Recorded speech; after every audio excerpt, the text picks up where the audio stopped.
솔로몬이 하나님의 성전을 건축하고 또 지성소에 언약궤를 안치하고 하나님을 향해서 감사의 기도를 먼저 드렸습니다. 왜 감사의 기도를 드렸는가?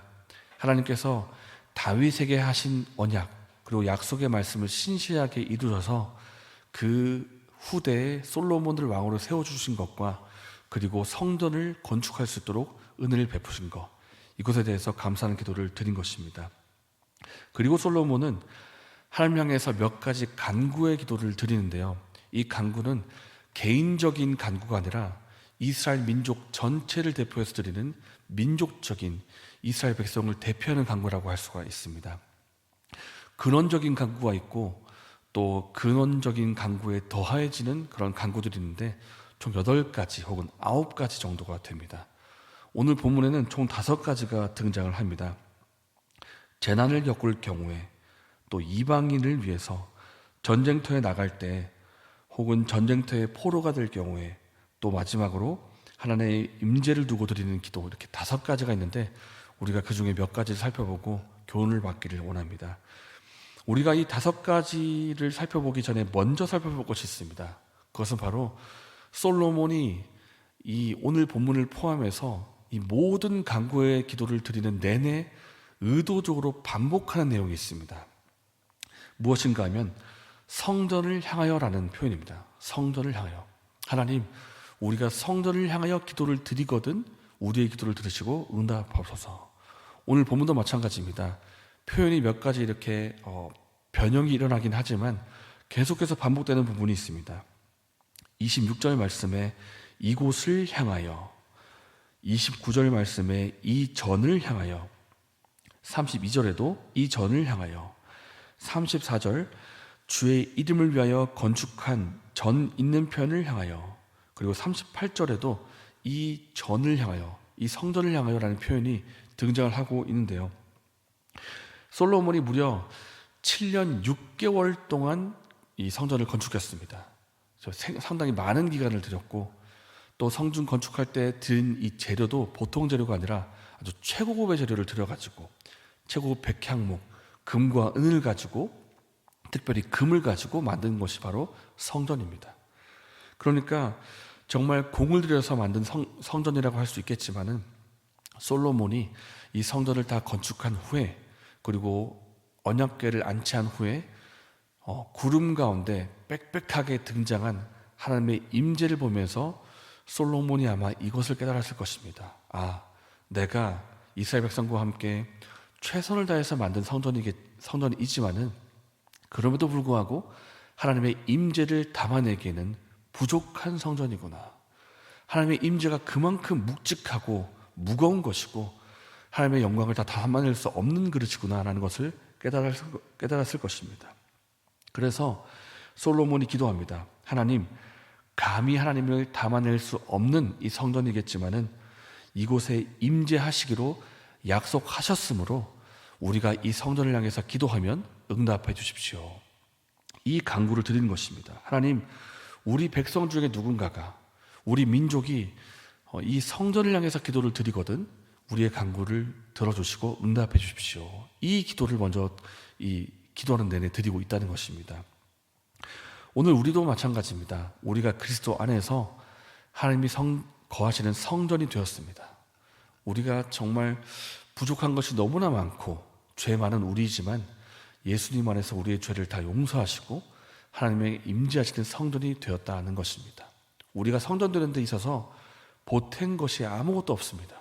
우리가 한 것이라고는 죄 지은 것밖에 없지만 그럼에도 불구하고 하나님이 우리를 성전 삼아 주셨다. 이것은 순전히 하나님의 은혜이고 긍휼을 베푸셨기 때문입니다. 그래서 우리가 먼저 어떤 간구의 소원을 드리기 전에, 어떤 도움의 기도를 드리기 전에 먼저 감사드리면 좋겠습니다. 하나님, 자격 없는 나이지만 정말 주님을 담아내기도 부족한 우리이지만 우리를 먼저 택하여 부르시고 성전 삼아 주신 것에 감사드리며 우리의 기도를 들어주심에 감사드립니다. 이 기도를 먼저 드릴 수 있는 저 여러분 되시기를 바랍니다. 그리고 오늘 본문에서 가장 먼저 나오는 간구가 있는데 26절에 나오는 재난을 겪을 때입니다. 재난을 겪을 때, 만일 저희가 주께 범죄함을 인하여 하늘이 닫히고 비가 없어서 주의 벌을 받을 때에 이곳을 향하여 빌며 주의 이름을 인정하고 그 죄에서 떠나거든. 이스라엘 백성들이 광야 생활을 할 때는 만나면 메추라기를 먹고 살았지만은 가나안 땅에 들어가고 나서부터는 농사를 지어서 살았습니다. 이 농사 지을 때 가장 중요한 것은 바로 물이고 비가 내리는 것입니다. 이스라엘 백성들이 간절히 찾는 것은 이른 비와 늦은 비입니다. 하나님, 비를 줘 주십시오. 근데 문제가 생길 때가 있겠죠. 비가 안 내릴 때입니다. 비가 내리지 않고 물이 없다, 농작물이 없다, 이것을 하나님의 재난으로 여기고 또 하나님께서 내리신 재앙으로 여긴다는 것입니다. 우리가 무언가 하나님 앞에 범죄한 사실이 있기 때문에 이 재앙이 임한 것이다 하면서 자신의 스스로를 돌아보고 회개하는 기회를 삼았다라는 것입니다.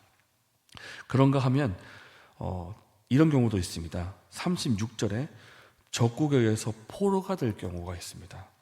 주께 범죄하지 않은 사람이 없사오니 그들이 주께 범죄함으로 주께서 그들에게 진노하사 그들을 적국에 넘기심에 적국이 그들에게 사로잡아 땅의 원근을 막론하고 끌고 간 후에. 고대에는 전쟁이 많았습니다. 전쟁이 많았는데 이 전쟁의 성격은 단순히 우리 민족이 강하냐 너희 민족이 강하냐 이것을 떠나가지고 신의 이름으로 전쟁을 치렀습니다. 누구가 우리가 믿는 신이 강하냐, 누구 신이 강하냐 이것입니다. 이스라엘 백성도 마찬가지로 여호와의 이름을 가지고 전쟁을 했습니다. 그런데 여호와 하나님이 누구십니까? 전지전능하신 분이시고 천지를 창조하신 분이시고, 그래서 여호와 이름으로 나갈 때는 이겨야 되는 거죠. 이겨야 됩니다. 그런데 만약에 이스라엘 백성이 졌다, 진 것도 모자라서 포로가 돼서 끌려갔다, 이건 보통 일이 아닌 것입니다. 그리고 무언가 하나님과 이스라엘 백성 사이에 문제가 있기 때문에, 관계에 문제가 있기 때문에 하나님께서 패배하도록 허락하셨다라는 것을 돌아보고 우리에게 무언가 죄가 없나라는 기회로, 그리고 회개하는 기회로 삼았다라는 것입니다. 우리가 패배해서 포로가 된 이유가 무엇인가? 우리 하나님 앞에 범죄했기 때문이다 하면서 자신의 죄와 불순종을 돌아보고 회개하는 기회로 삼았다라는 것입니다. 우리가 본 이 두 가지, 재앙이 임했을 때, 이제 기근이 임했을 때, 물이 없을 때, 그리고 또 한 가지 포로가 됐을 때, 이 외에도 몇 가지 강구가 더 나옵니다만은 주된 강구의 내용이 무엇인가 하면 총 3가지로 볼 수가 있습니다. 도움을 구하는 내용, 은혜를 구하는 내용, 그리고 죄를 용서해달라는 내용, 이 3가지로 볼 수가 있는데요. 대부분 그런 강구들입니다. 그리고 민족 전체가 겪을 만한 일들을 가지고 하나님의 은혜와 도우심을 강구하는 내용들이 이제 이 솔로몬의 대표 기도라고 할 수가 있습니다. 무슨 뜻이겠습니까? 우리가 하나님 백성이 하나님의 은혜와 도움이 없이는, 하나님의 은혜와 긍휼과 죄 용서가 없이는 단 하나도 살 수가 없다는 것입니다. 우리가 연약함이 정말 많은 존재들이고 죄성이 많은 존재들이기 때문에 하나님의 은혜와 도우심이 없다면 살 수 없다는 것을 깨닫고 솔로몬이 대표해서 이 기도를 드리고 있다는 것입니다. 우리도 마찬가지입니다. 우리가 오늘 하루 살아갈 때 하나님의 은혜가 없이는, 하나님의 긍휼이 없이는 단 하루도 살 수가 없습니다. 우리가 이것을 깨닫고 기도로 나가면 좋겠습니다. 우리가 기도가 필요한 이유가 무엇입니까? 우리가 하루를 살아갈 때에도 하나님의 은혜와 도우심이 너무나 필요하기 때문입니다. 그래서 이 시간도 하나님 앞에 나아가서 은혜와 도우심을 구하고 또 누릴 수 있는 저 여러분 되시기를 바랍니다. 그리고 또 한 가지는 죄 용서에 대한 것입니다. 이 솔로몬이 몇 가지 강구를 드리고 있는 이 강구의 내용들이 많은 부분들이 죄 용서에 대한 것들입니다.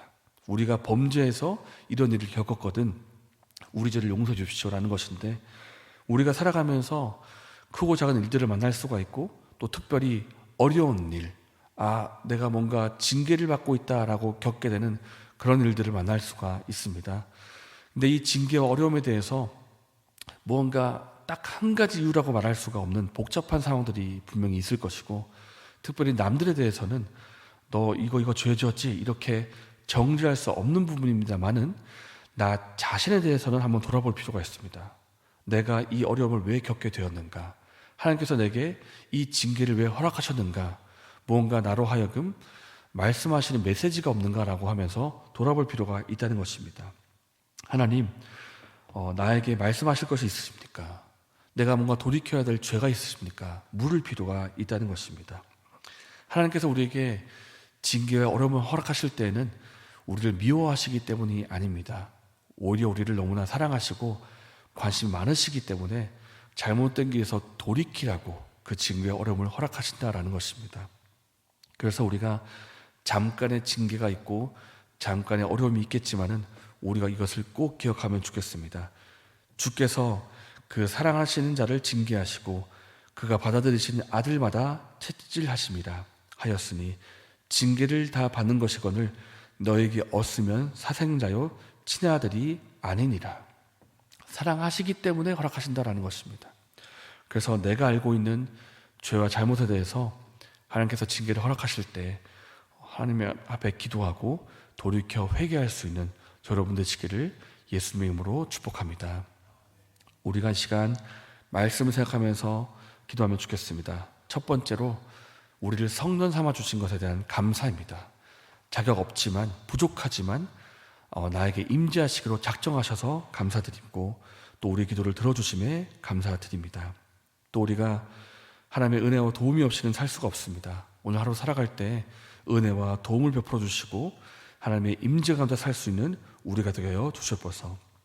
또 우리가 내가 알고 있는 죄와 잘못에 대해서 징계를 허락하실 때 깨닫고 돌이킬 수 있는 우리가 되게 하여 주시옵소서. 이렇게 기도하시고 개인적인 제목을 얻으신 후에 자유롭게 돌아가셨습니다.